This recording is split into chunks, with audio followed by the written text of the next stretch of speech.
This is Money Moves on VSiN, the sports betting network.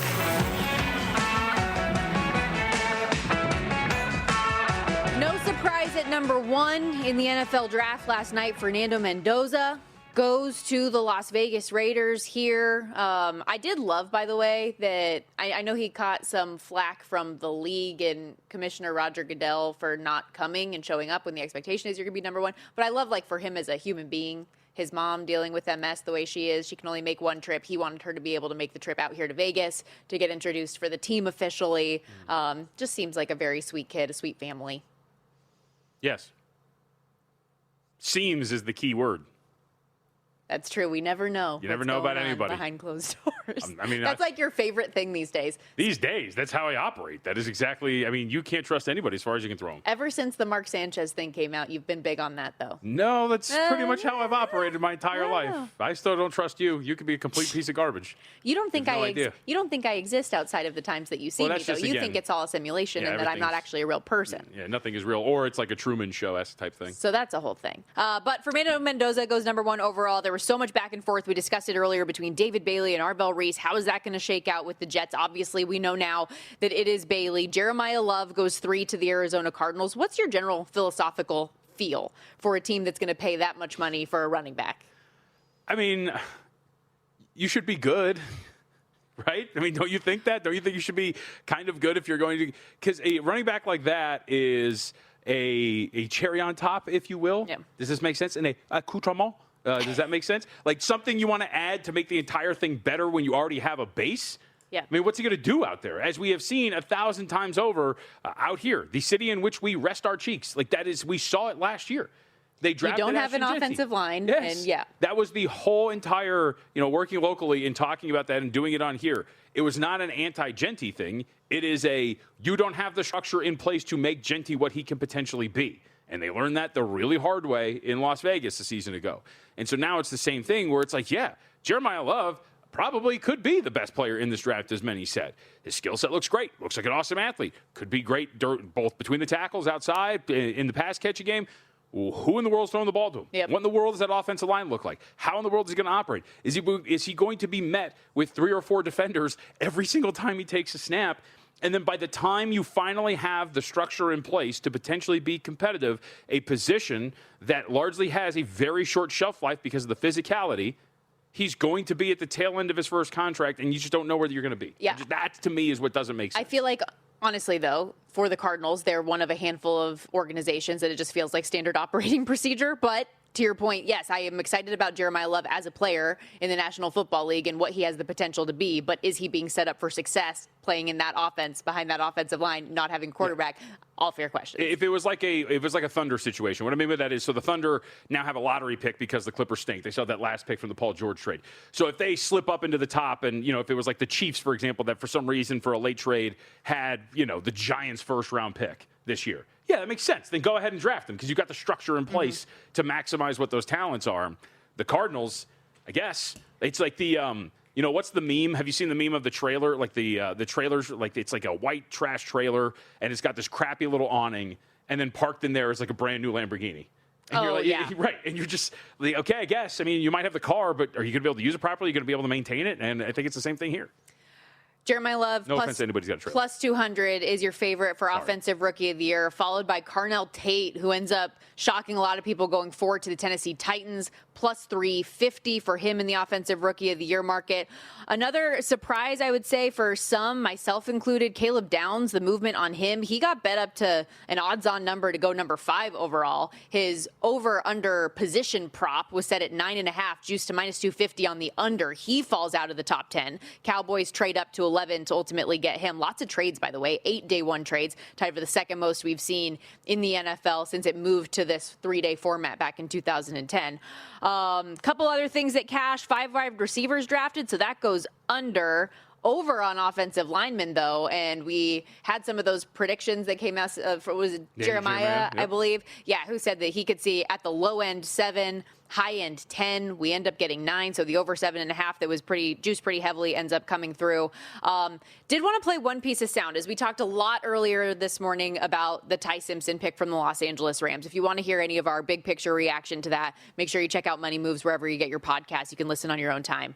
But I did just find this interaction on the podium immediately following the first round very interesting, the dynamic between Les Snead and Sean McVay. Take a listen.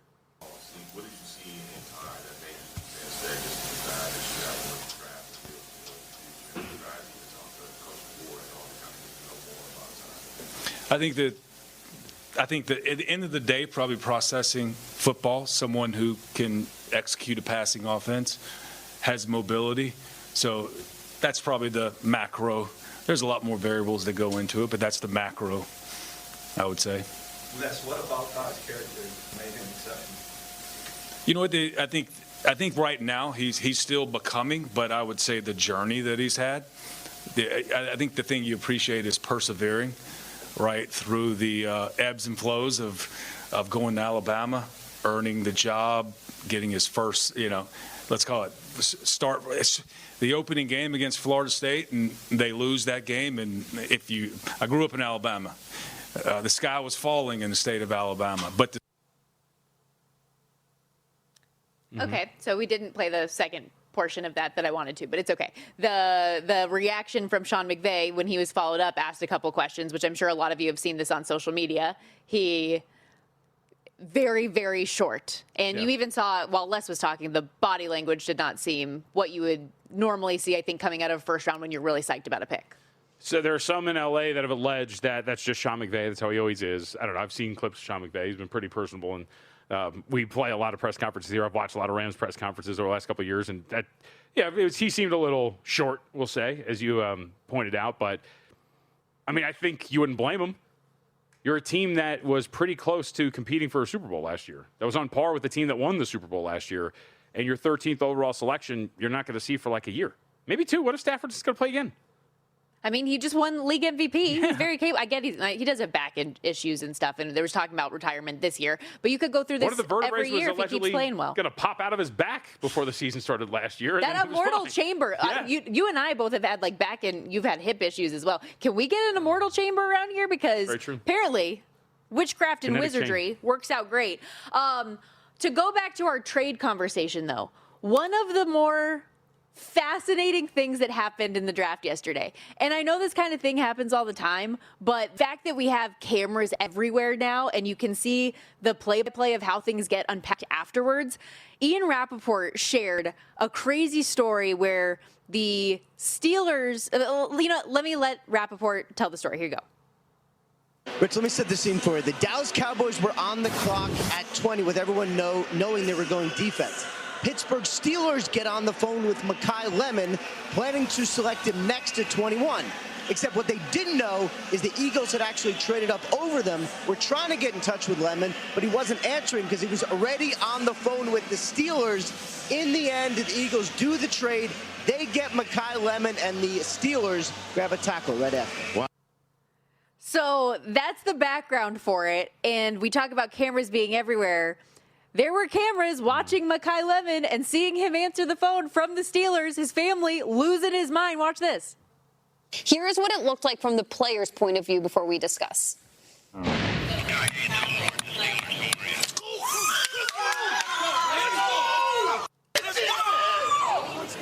on, man.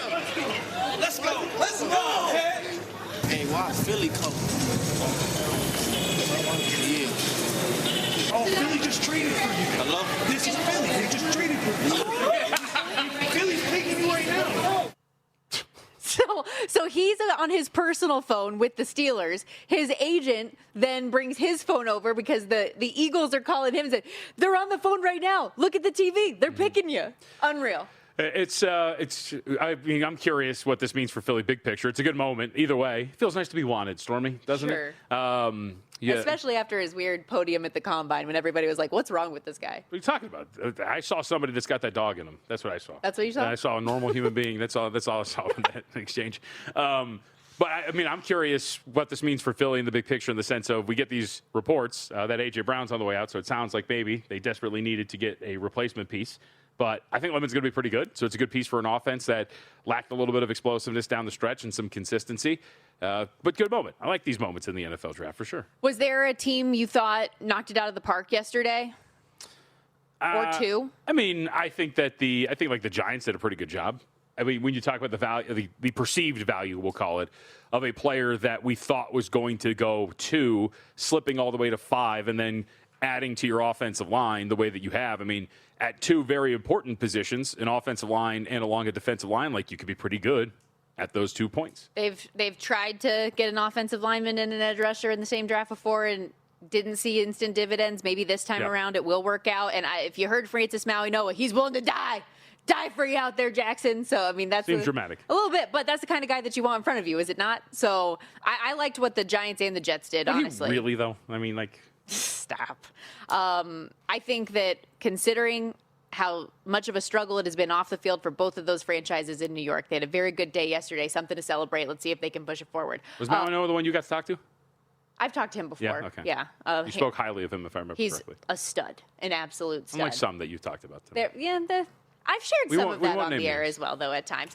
Reminder, though, everybody, listen, I'm sure during the draft you had your group chat going. Did you know that you can bet on some of the stuff that you're talking about with your friends? Cut is a social betting platform that lets you bet directly against your pals and other users on sports, politics, pop culture, pretty much anything you want, even personal bets amongst your friends. Everything's customizable and pre-funded. And unlike traditional betting apps, Cut gives you cash back on every bet you make as well, even the ones against your friends. You can get a 20% deposit bonus right now, your first deposit, when you use our promo code VSIN. Head over to cut.com and check it out. It's KUTT.com. You can also download it in the App Store. And again, don't forget, use that promo code VSIN.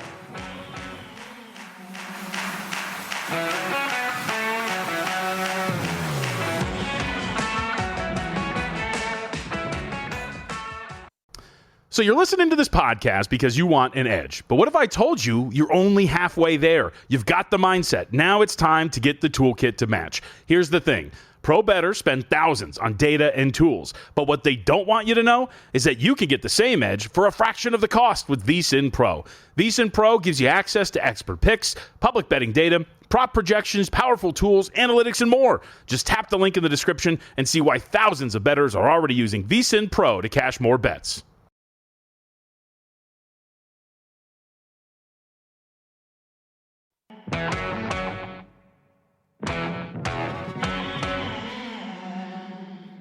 You're watching Money Moves here on VSiN, the Sports Betting Network.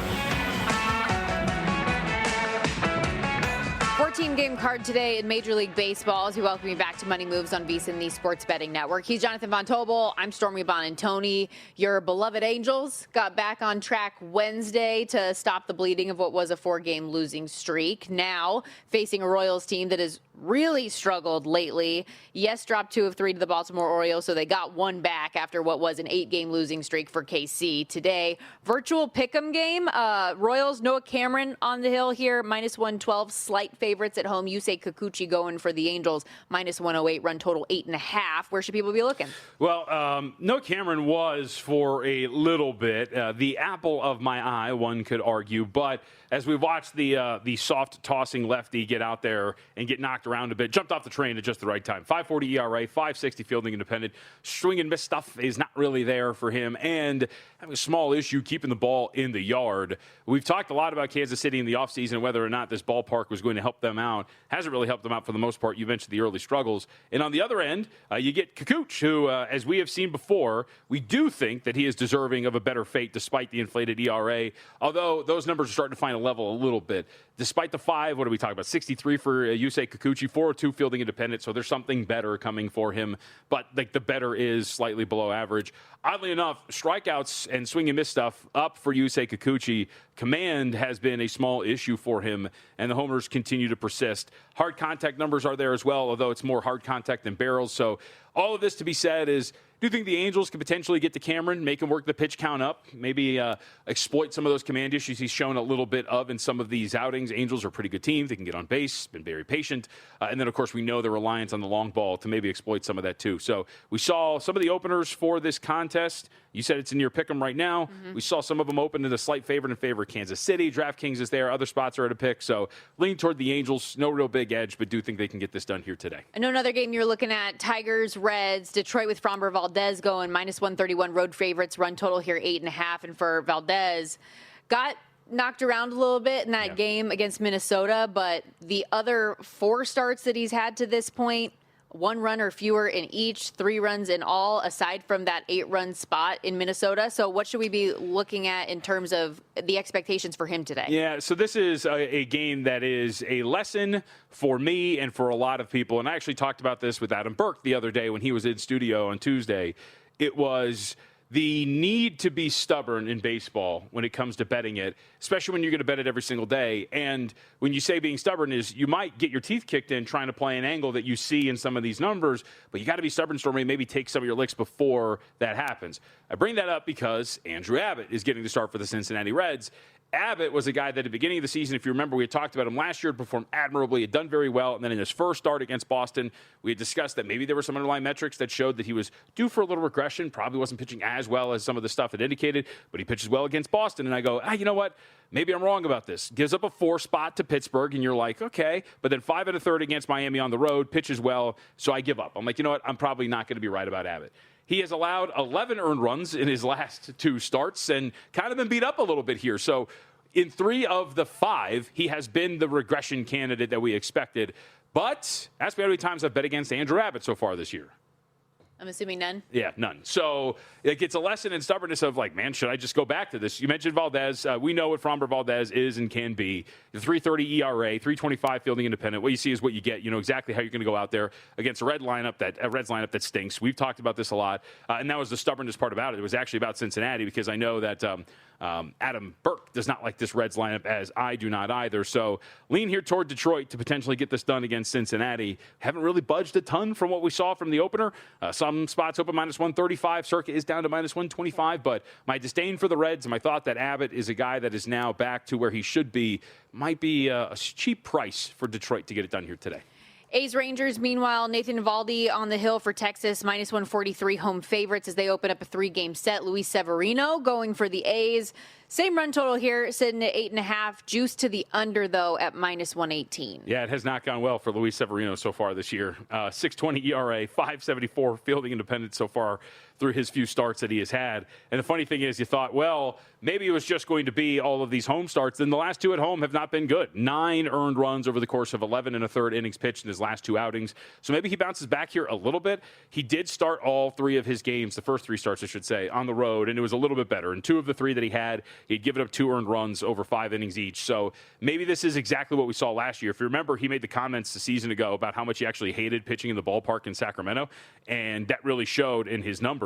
And so far this year, we're maybe seeing that a little bit. So is he going to be a guy worth playing on now that he's pitching away from home, Severino, in this spot where he's a little bit more comfortable? On the other end, you get Eovaldi, who, if you remember, got off to a pretty poor start, and that has kind of continued. He had a pretty good outing, though, and has started to turn things around. Go back 3 starts, started against Seattle, held that lineup down, 6 innings pitched, 2 earned runs. He's given up 2 earned runs and fewer each of his last 3, and in fact, sandwiched in there is a 7-inning performance on the road against these Athletics. So maybe some lineup familiarity, but Eovaldi has definitely turned things around, and I think he's a little bit better than what some of his numbers would show and might be worth banking on here. So saw this at -143. I think it's kind of a fair price. We're probably getting up a little bit more expensive in favor of Texas with Eovaldi out there, and some of the markets were as high as -157. So if you start to dip below that $140, you can get me like $1.35 on Eovaldi to get this done here today if we get that. But 2 trains going in opposite directions, or 2 ships passing in the night, if you will, Severino and Eovaldi. Well, at first pitch at the same time out there in Houston as the Yankees and Astros go head-to-head. Yankees on a nice little stretch here, 6-game win streak, fresh off the sweep of the Red Sox. Astros, you have called them fraudulent, whatever you want to say. They are +129 home dogs with Lance McCullers going. Will Warren for New York, -156 on that price, run total 9. We had Will Hill on the program a little bit earlier. He was targeting the Yankees team total over. Yeah. Do you agree with that sentiment? What's your thought process? Yeah, I mean, McCullers is a good story in terms terms of, hey, man, you like to see a guy that doesn't really want to give up despite the fact that he might not have it anymore. And this has kind of been it for McCullers. He has been getting knocked around. He had a really good first outing. He pitched 7 innings against Boston, held them down to just 1 earned run over the course of those innings, and had struck out 9. But it's since gone south for him. 6.20 ERA, 4.50 expected. FIP's like right at 4, so he could be serviceable if this kind of finds its level here.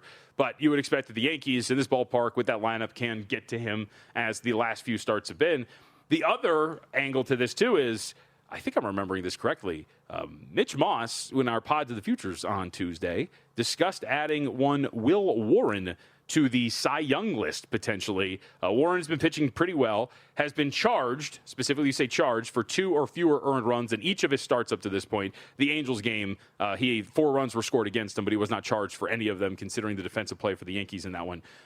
Either way, Warren's pitched extremely well. 2.49 ERA, 3.67 expected, and a 3.07 fielding independent. I like this Astros lineup a lot, and I think that they're good enough to get it done. I think Will's angle is really solid, but I'm very interested to see Warren here today if he can keep this up. Command's been awesome. Strikeout stuff has been great, and he's been keeping the ball down, which has been absolutely tremendous. Was there a number associated with that for Warren? I want to say, I'll look it up. I have to go back and look for what he brought up. Okay. I want to say 25 or 30, but don't quote me on that one. Last couple minutes here, and I know coming up in the next segment, we're going to talk more NBA. VSiN Zone, Zach Cohen is going to join the program, host of Hardwood Handicappers, get some of his breakdowns and prop angles for tonight's 3-game card. Next. But one game that we didn't discuss yet as we were talking about some of the NBA angles, 76ers Celtics tonight, and obviously this series is split. I think a lot of people were pretty shocked at the way that the 76ers were able to get that last win. 8.5 the spread here in favor of Boston on the road as this series shifts to Philly. Well, if you're going to blindly play the zigzag, then Boston's the play. The bounce back. And we've seen the spots that went to 6.5 got bet up to 7.5 and then 8.5. So that is worth mentioning. But this is why I like basketball so much, and this is why I like these playoff series. The adjustments game to game and how you're going to change the way that you're going to scheme your defense or do whatever. Like the 76ers killed Boston's drop coverage last time. And they were throwing different wrinkles into the drop coverage, but for the most part, it's what they were playing defensively, and they got murdered by it. So what does Boston do? Do we see Jason Tatum play some center here tonight? And if that is the case, because then what you can do is you don't have to play drop coverage. You can just switch everything, and you can be fine there. You don't have to leave that space for some of these shooters. So if you're going to do that, then we start to look at Jason Tatum over rebounds today. We tried that yesterday with R.J. Barrett. They didn't really get there because they didn't exactly play small. But what these adjustments are going to be for Mazzulla if he decides to do it, I think is really fascinating today because you can really stymie a lot of what Philly had success with in that last game just by simply going a little bit smaller. You just wonder if Mazzulla is willing to do it. And the other part is, can Tatum physically stand up to that? He's coming off of a torn Achilles, and people might balk at this because they hate basketball, Stormy. Playing center is a physical thing. So can you trust that he would be able to do that in a playoff game is going to be a pretty interesting angle. But if you see him start to go a little bit smaller, I think it makes some sense that Boston will be able to bounce back, shoot the ball well against Philly, and get this done. But I will, much like Pontius Pilate, wash my hands of this and just watch. We'll have more on this game, like I said, coming up with Zach. We'll also preview Lakers, Rockets, Spurs, Trailblazers, see if there are potential futures angles as well with Zach. Did want to remind you, though, as well, we talked so much baseball in this segment. If you haven't checked out the VSiN Daily Diamond, you really should, especially with all of the games that are going on each and every day. Our boys, Jensen Lewis, Dave Ross, are breaking down lines, totals, props, futures, everything. And you can subscribe wherever you get your podcast, just like you do for Hardwood Handicappers or Money Moves while you're down there. The VSiN Daily Diamond, VSiN, the Sports Betting Network. We'll be right back with more. Stick around.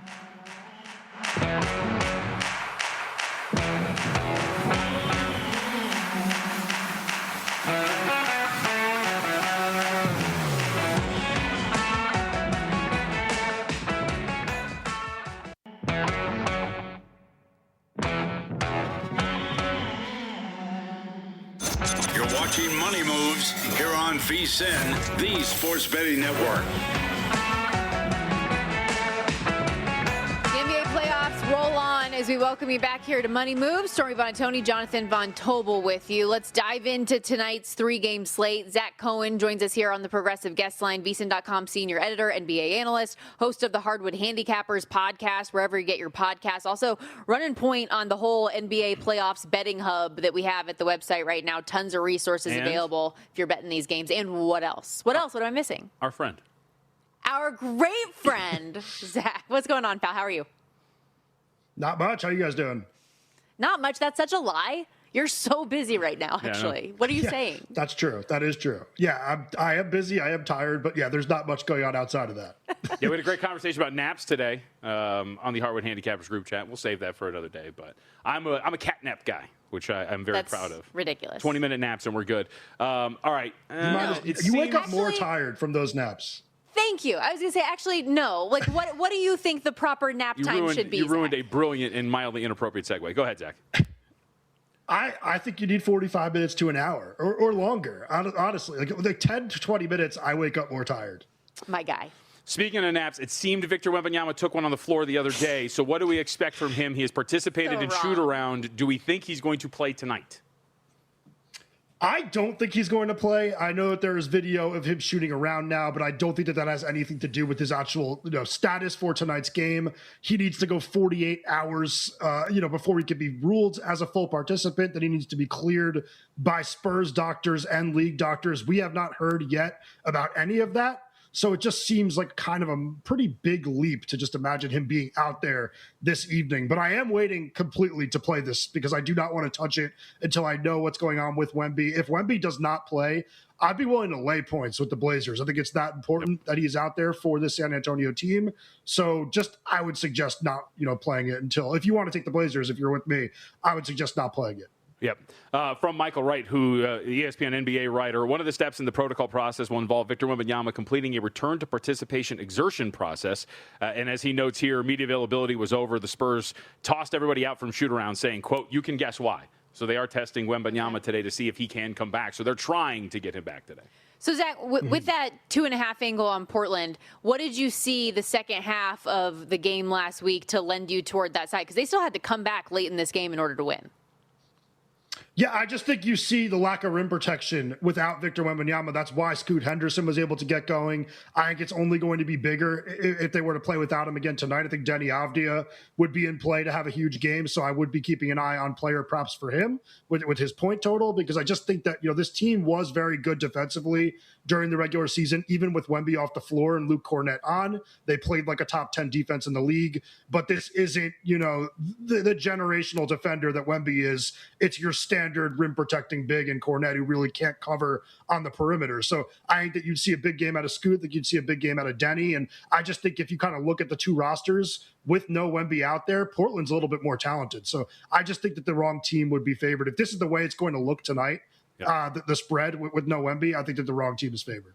Would agree. All right, let's talk about some of these games outside of San Antonio, Portland this evening. Los Angeles and Houston is going to be a very popular one. We're seeing this creep back up to 9 as we're speaking right now. I would assume that there was a thought that Kevin Durant, who is questionable with this ankle, is going to be out there. Maybe the market is starting to believe that wholeheartedly. What are you going to do here? Total 207.5. Yeah, so I parlayed the two favorites in those other two games. I have the Celtics money line with the Rockets money line. These are two kind of zigzag games where I know a lot of people are going to willingly lay the points.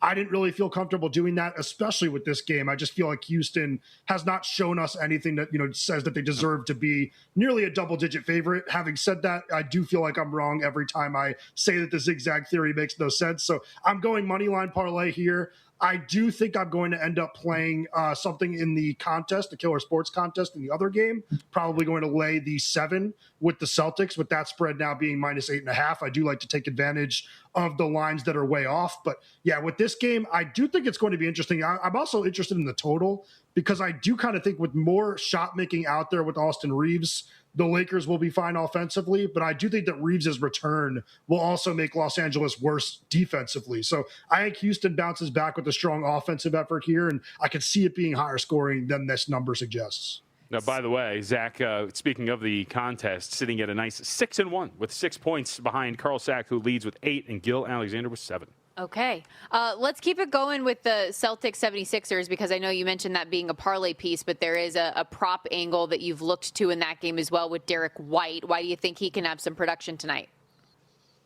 Well, it's just such a low number, like 13.5 points for a player like White who takes, 10 threes on a good night. I think this is going to be a game where he potentially bounces back from a slump that he's been in over the last couple of weeks. I know that the numbers haven't been great since Tatum came back for him, but still averaging 14.1 points per game when playing with both Brown and Tatum. So this is, a number that he's been going over pretty consistently, even with the struggles. But I do think he's too good of a shooter to kind of be kept down for too long. And I do think that one thing we saw in game 2 was the Sixers kind of relentlessly targeting Peyton Pritchard. So if Joe Mazzulla feels that he can't trust Pritchard to be out there, that could mean more minutes for White, which would only mean more shot attempts. So I think 14 plus points for him is a really good bet, even though, he's gone under this in like 10 of the last 11 games. It's been really, really ugly for White.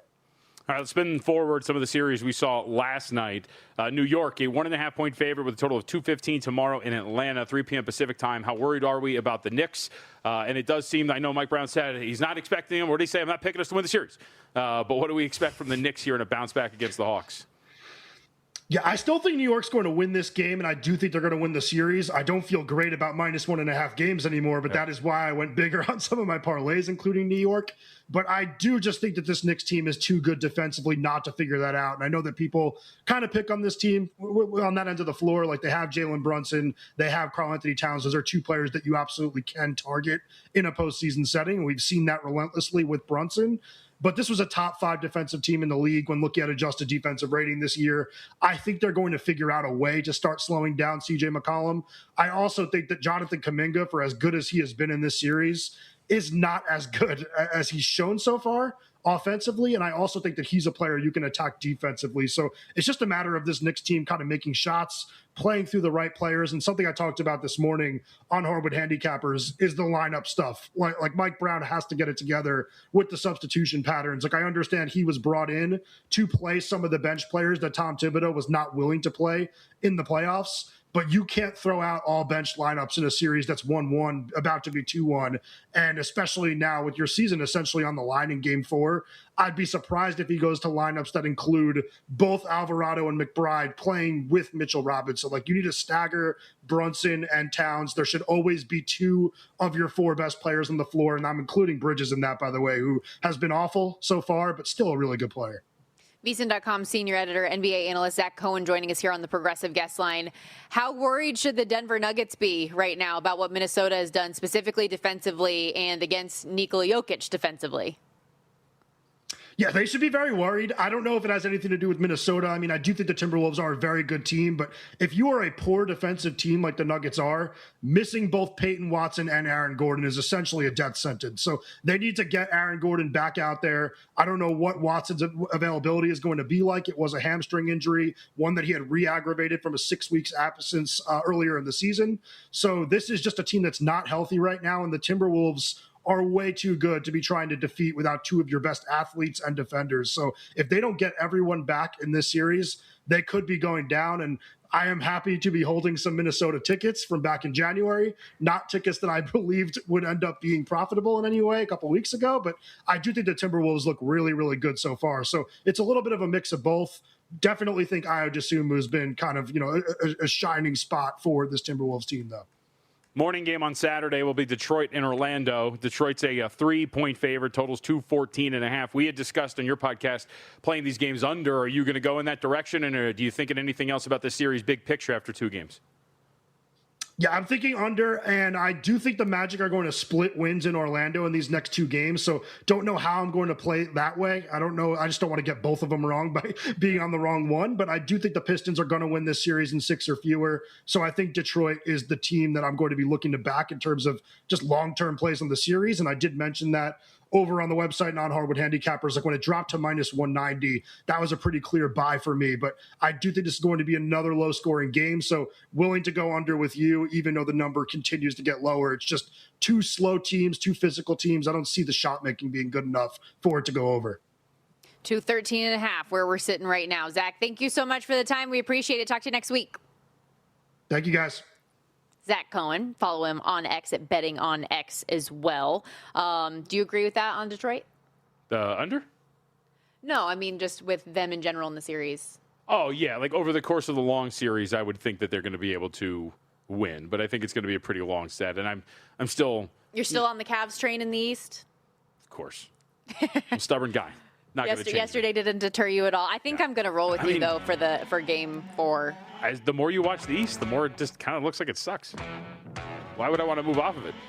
How are you feeling about the West outside of OKC? Pass. Not great. Yeah. Okay, we got to step aside. Best bets coming up after this. Plus, what are the Utah Mammoth doing today for their first playoff game in Salt Lake City that is driving Vegas Golden Knights fans insane? We'll be right back.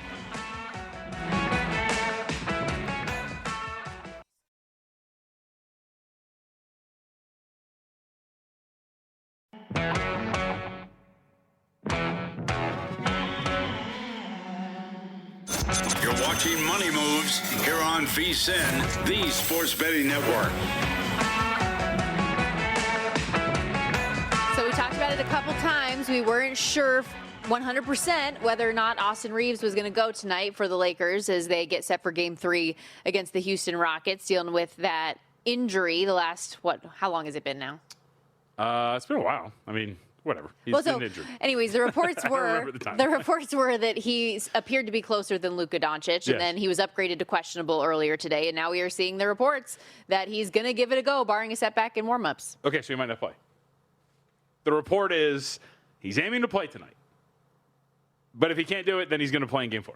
So we'll see. He's questionable to play. We have no idea what's going to happen. Going to try. So right now, market is pretty just set at 9, 8.5, 9, depending on where you look. Remember when we first brought this up, it was sitting at 10. I think it would be Lakers or nothing. For what it's worth, again, our Killer Sports contest that we keep referencing, that Gil's been keeping track of too. I decided to use the Lakers. We were getting 9 there. Not the best of the numbers. There's a rogue 9.5 out there, but still, Zach said it. I will reiterate. Regardless of Austin Reeves' status, I have seen nothing from the Rockets outside of, hey, they're down 2-0 and they're going back home, that you would expect that they're able to cover this number. We'll see the status of Kevin Durant as well. Ankle, I expect him to play. I expect that this number includes Kevin Durant as part of the equation. But although you haven't been a fan of what he's shown. What, Kevin Durant? Yeah. Right, that's what I'm saying, though. Yeah. I don't think grabbing 9.5. Well, actually, you know what's funny? I got the worst of the number in Game 2, and it didn't matter because they ended up winning the game outright. But we said that on Tuesday, or whatever day that was, which was, I think this number probably includes Kevin Durant playing. And then sure enough, it goes from 5.5 to 6.5 when he's announced, even though we all expected him to play. And then they lost the game outright. So similar thinking here. I expect that this number fully incorporates everything that we're talking about. If Austin Reeves plays, well, then kudos. You get 9, 9.5, and this is probably going to go down to 8.5, 8, maybe even a little bit more. And if he doesn't play, it should stay right where it's at. But again, just to point out, we have seen nothing from the Rockets offense that would make you think they're capable of covering this number. Maybe defensively, they just come out and absolutely shut down the Lakers, and they win. We lean toward the under still, even at a 206.5. Just think that similar to yesterday, and it didn't go well, player principle. You've shown me nothing that would make me think you can cover this number. Why would I go there other than thinking, we'll blindly play the team down 2-0 going back home? Okay. Which, by the way, that cashed yesterday. Even though we talked about the losing record, first quarter, first half, Raptors, I believe, got there in both. Let me double check my notes. But either way, you got that angle today for Houston against the Los Angeles Lakers. Okay, to the NHL real quickly. The Vegas Golden Knights and Utah Mammoth going head-to-head tonight. First playoff game ever in Salt Lake City for the new Mammoth. Handful of books giving the edge to Vegas. It's a pick 'em most shops, but as high as -114 at FanDuel right now on the VGK. Total 5.5, 6, again, depending on where you look. Well, I can't give a pick on this game per se. I'm going to be covering Game 4 coming up on Monday, which that's a pretty large gap, no, from Game 3 to Game 4. Say again? How long? Friday to Monday. So off the weekend? Yeah. Yeah, I guess because you're not changing venues, right? Correct. Yeah, so that seemed a little bit strange to me. Go to Utah? Television windows. Still don't know the time for that game yet. I like Salt Lake City. I've spent a lot of time there. They're trying to convert you. I've spent a lot of time there. Well, people thought I was one of them for a long time. Do they know their queen is coming? Shut up. You're so stupid. Are they laying palms on the floor? Stop. It's mostly BYU fans that like For me those who because don't they've had know, a ridiculous record. The Mormon population out in Utah has been trying desperately to convert Stormy because she's been great working the sidelines for BYU football. So they have won a lot of games that I have happened to be on the sideline for and covered those games, too, from a betting perspective. We actually showed that graphic earlier this season during football. So have you thought about converting the Mormon? Bring that back out. I can't say that I have, but I have. They gave me a really one of those tags that they have at the church, like if you're It's, if you're a missionary and you have a little tag that says, like, I'm elder, whatever. No. Well, I got one that says tag? the Church of BYU Football, Sister Bonantoni. And it was very, sweet that they gave me for one of the games that I did there. I am not wrong about that. It would make local news if you converted to Mormon. I bring up this game, though, quickly because as we talk about this game, and I think Pick'em is fair, it would probably, I think this is a very evenly matched series in all. We're 1-1 for a reason. Mammoth did a great job in game 2. But there are a bunch of videos that are going around the internet this morning, and I believe we pulled one from Jesse Granger of The Athletic. I saw Vince Sapienza, who works for Fox 5 here in Las Vegas, post that upwards of 700 people are outside of the Delta Center this morning trading in their Vegas Golden Knights jerseys for Utah Mammoth jerseys. And of course, for a lot of people who maybe you don't know this, Vegas, when they first became a franchise, they were trying to build up their fan base outside of just Nevada. They did road trips to places like Utah, like Montana, I think even Wyoming, New Mexico. They went to a lot of these mountain area stuff to try to get more Vegas Golden Knights fans. You don't have a team in your state, we'll be your team. Well, Utah has a team now. And so their owner posted on Twitter, come out to Delta Center at noon. If you're not a Vegas Golden Knights fan, trade it in, get some Utah Mammoth gear for free. And so there's hundreds of people outside that are trading in their jerseys this morning. I think it makes sense. Diabolical. Is it? Yes. I would assume these are all Utahns. Is that, yeah? I think that's how you would, right? I think that's what you would call it. I don't know. I would think I don't know. Yeah. Also, what's the term for that? It starts with a D, but the term meaning what you call somebody and where they're from. I know it starts with a D. I never remember it, and I always ask the question. Somebody tweet in or Money Moves. It's a little late now. We've only got 4 minutes left in the show. But if you're quick to the trigger, let's go. Let's do the bets recap, shall we, real quickly. Wasn't a great day yesterday. We'll see if we can push it forward to today. You and I both were on the under 1.5 quarterbacks in the NFL draft, which did not come through. Utahns? Yeah, so two things. Thank you, Justin. Utahns or Utahns. And the word I was looking for was a demonym. What is the demonym? Oh. So a Utahn, Ohioan, things like Wowie. that. Yep. I knew it started with a D. So the under 1.5 quarterbacks doesn't come through. Not just all skull Neither up here, baby. does the Cavs -2.5. And you had both of those bets as well, plus a couple others. Yes, Cavaliers -2.5. RJ Barrett finishes with 5 rebounds. Plus 115. Nuggets Timberwolves under. Goes way under 234.5. Under 1.5 quarterbacks at plus 170. So 1-3 yesterday. We persevere. What'd you add for today? We are going to go with another under. I'm playing a lot of totals in the NBA postseason. I don't know why. But let's see if these can continue to pay dividends. Pistons Magic under 214.5 tomorrow. Okay. As we discussed with Zach, this was the angle for me in this series, as we have seen a really ugly set between the two of them. Game 2, you didn't even have to sweat it. You could have turned it off with the way that game was going if you played that game under the total. And I think that even at 213.5, I'm with Zach too. This should be, I think, a series that's a little bit closer to the way that the Rockets-Lakers series is getting priced from a total standpoint. So we'll go under 214.5, which is available a couple places, and we'll see if we can get another low-scoring slog between these two teams who are somewhat offensively challenged. I have nothing in the NBA today. I am going to, though, lay the 3.5 with the Cavs coming up over the weekend. But to the ice we go, where I have a handful of plays. Hoping we get some goals tonight, ladies and gentlemen. Starting in Edmonton, Anaheim, the Oilers are favored in the bounce-back spot despite the series shifting to Anaheim. I like their team total over 3.5, and the full game total.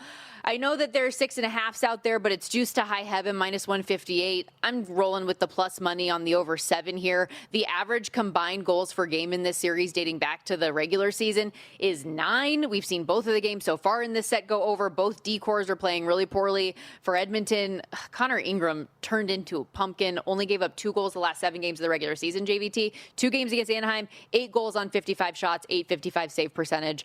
Hasn't been great, but I think that Edmonton, that is, should continue to be able to score at will on this D. You have to imagine the power play will find its legs eventually. You have to believe that Connor McDavid is going to get on the score sheet eventually, right? So a lot of these things lend me toward Edmonton, even in the loss they had the other night. Still scored 4 goals in that game. I feel like the over 3.5 for Edmonton, it's like win or lose. You can still feel good about that play. And then Lucas Dostal saves over 25.5.